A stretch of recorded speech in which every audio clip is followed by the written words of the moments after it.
ব্রিটেনের প্রথম মুসলিম নারী মন্ত্রী সাইদা ওয়ারসি বলেছেন, ব্রিটেনে ইসলাম বিদ্বেষ ছড়াচ্ছে মিডিয়া ও রাজনীতিবিদেরা।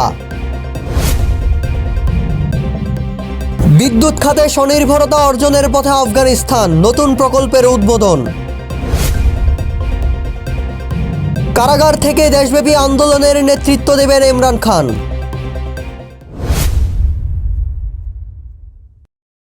ব্রিটেনে ক্রমবর্ধমান ইসলামোফোবিয়া নিয়ে গভীর উদ্বেগ প্রকাশ করেছেন দেশটির প্রথম মুসলিম নারী মন্ত্রী সাইদা ওয়ারসি। তিনি বলেন, দেশের রাজনৈতিক ও গণমাধ্যম অঙ্গনে যেসব বিপজ্জনক বর্ণনা ঘুরে বেড়াচ্ছে তা মুসলিমদের বিরুদ্ধে ঘৃণার আগুন আরো বাড়িয়ে তুলছে। দ্য ইন্ডিপেন্ডেন্ট পত্রিকাকে দেওয়া এক সাক্ষাৎকারে সাইদা ওয়ারসি বলেন, ব্রিটেনে মুসলিমদের যেসব আচরণের মুখোমুখি হতে হচ্ছে তা অনেকটাই 1930-এর দশকের ইউরোপে ইহুদিদের সঙ্গে হওয়া আচরণের মতো। তিনি বলেন, আমার হৃদয় ভেঙে যায় যখন দেখি মুসলিমদের জনপরিসরে যেভাবে উপস্থাপন করা হচ্ছে তা ক্রমেই ভয়াবহ হয়ে উঠছে। আপনি যতই এদেশকে সেবা দেন, দায়িত্ব পালন করেন, তারপরও আপনাকে বিশ্বাস করা হয় না। সাক্ষাৎকারের এক পর্যায়ে তিনি ব্যক্তিগত আশঙ্কার কথা প্রকাশ করে বলেন, মুসলিম পরিচয় থাকার কারণে ব্রিটেন ছেড়ে অন্য কোথাও চলে যাওয়ার বিষয়ে তার ও তার স্বামীর মধ্যে ইতিমধ্যে আলাপ হয়েছে। সাইদা ওয়ারসি বলেন, মুসলিমদের বিরুদ্ধে নেতিবাচক বক্তব্য সাধারণ মানুষের ভেতর থেকে নয়, বরং সেগুলো ছড়াচ্ছে রাজনীতিক ও গণমাধ্যম। তিনি বলেন, এটা কোনো সাধারণ মানুষের কথা নয়, এটা আসে ক্ষমতাবানদের কাছ থেকে,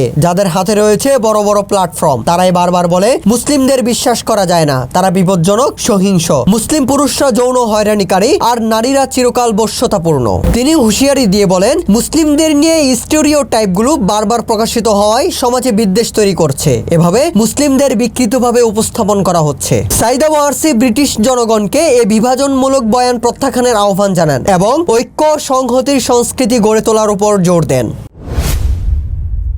বিদ্যুৎ খাতে আমদানির উপর নির্ভরতা কমিয়ে স্বনির্ভরতা অর্জনের লক্ষ্যে বড় পদক্ষেপ নিয়েছে আফগানিস্তান। হেরাত প্রদেশে উদ্বোধন করা হয়েছে 48.2 মেগাওয়াট ক্ষমতা সম্পন্ন দুটি নবায়নযোগ্য বিদ্যুৎ প্রকল্প। শনিবার এই প্রকল্পগুলোর আনুষ্ঠানিক উদ্বোধন করেন আফগানিস্তানের ডেপুটি প্রধানমন্ত্রী মোল্লা আব্দুল গনি বারাদার। ডেপুটি প্রধানমন্ত্রী বলেন, আজ আমরা হেরাতে দুটি গুরুত্বপূর্ণ বায়ু ও সৌর বিদ্যুৎ প্রকল্পের উদ্বোধনের সাক্ষী হলাম। এ অর্জন দেশের শক্তি খাতের সম্প্রসারণ, আধুনিকরণ এবং আত্মনির্ভরতার পথে এক গুরুত্বপূর্ণ অগ্রগতি।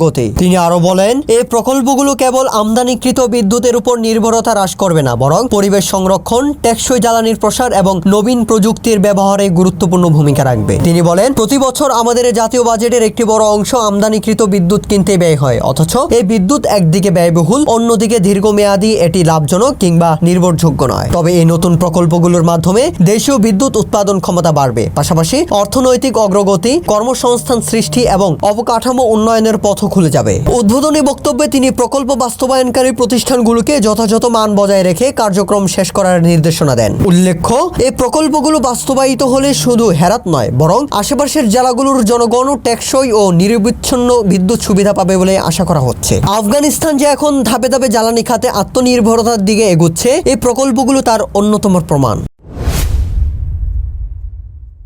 পাকিস্তানের সাবেক প্রধানমন্ত্রী ইমরান খান ঘোষণা দিয়েছেন, দেশটির মুসলিম লীগ নেতৃত্বাধীন ক্ষমতাসীন জোটের বিরুদ্ধে সারা দেশে সরকার বিরোধী আন্দোলন শুরু করতে যাচ্ছেন তিনি। কারাগার থেকে এই আন্দোলনের নেতৃত্ব দেবেন তিনি। শনিবার কারাগারে আটক ইমরান খানের সঙ্গে সাক্ষাতের পর পিটিআই সিনেটর আলী জাফর এই ঘোষণা সংবাদ মাধ্যমে জানান। আদিয়ালা কারাগারের বাইরে সাংবাদিকদের সঙ্গে আলাপকালে আলী জাফর বলেন, সাবেক প্রধানমন্ত্রী স্থির সিদ্ধান্ত নিয়েছেন, আর বসে থাকার সময় নেই। তিনি বলেন, এই প্রতিবাদ কেবল ইসলামাবাদে সীমাবদ্ধ থাকবে না, এটি হবে দেশ জুড়ে। চেয়ারম্যান বলেছেন, আমাদের দেয়ালে পিঠ ঠেকে গেছে, আমাদের সামনে এখন একমাত্র পথ জনগণের কাছে যাওয়া। 2023 সালের আগস্ট থেকে কারাগারে বন্দী ইমরান খানের বিরুদ্ধে দুর্নীতি এবং সহিংসতায় উস্কানির মতো একাধিক অভিযোগ রয়েছে, যেগুলো তিনি অস্বীকার করে আসছেন। আলী জাফর জানান, ইমরান খান তাকে বলেছেন তিনি কারাগার থেকে আন্দোলন তদারকি করবেন এবং দলের শীর্ষ নেতাদের সরাসরি নির্দেশনা দিবেন। আন্দোলন পরিকল্পনার দায়িত্ব দেওয়ার প্রসঙ্গে আলী জাফর বলেন, চেয়ারম্যান আমাকে বলেছেন আমি যেন আন্দোলনের একটি পূর্ণাঙ্গ রূপরেখা প্রস্তুত করি। এটি আমার দলের আইনজীবী ও সিনিয়র নেতৃত্বের সঙ্গে আলোচনার মাধ্যমে চূড়ান্ত করব।